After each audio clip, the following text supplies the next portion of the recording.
होश उड़ा कर लोगों के और खुद तुम मौज उड़ाते हो। गुंडे भी फाइनेंसर भी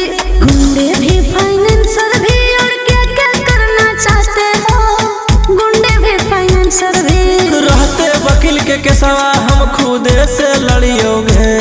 हम खुदे ही सरकार सबके बस में रखियोगे। अच्छा। हम खुदे ही सरकार सबके बस में रखियोगे। कोर्ट कचहरी थाना सबके खौफ में रखियोगे। हम खुदे ही सरकार सबके बस में रखियोगे। हम खुदे ही सरकार सबके बस में रखियोगे।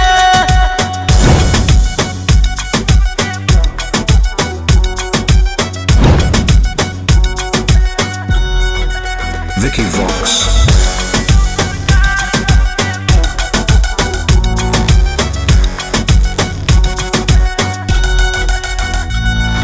जिकरा से यारी रखो ही यारी खूब निभाओ ही।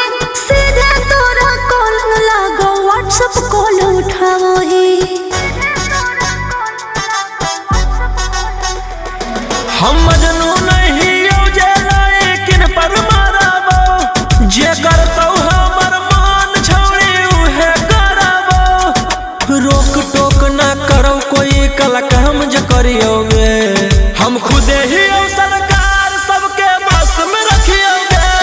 हम खुदे ही सरकार सबके बस में रखियोगे। कोर्ट कचहरी थाना सबके खौफ में रखियोगे। हम खुदे ही सरकार सबके बस में रखियोगे। हम खुदे ही सरकार सबके बस में रखियोगे।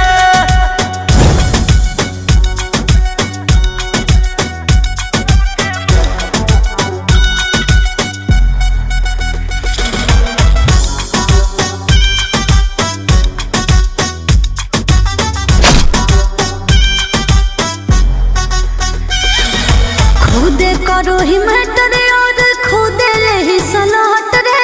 तोरे करो सपोर्ट सभे रहला पे गलत रे।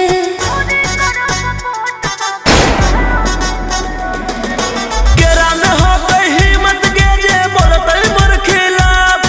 नमवे हमर सुन के सबके रोआ जाए काप।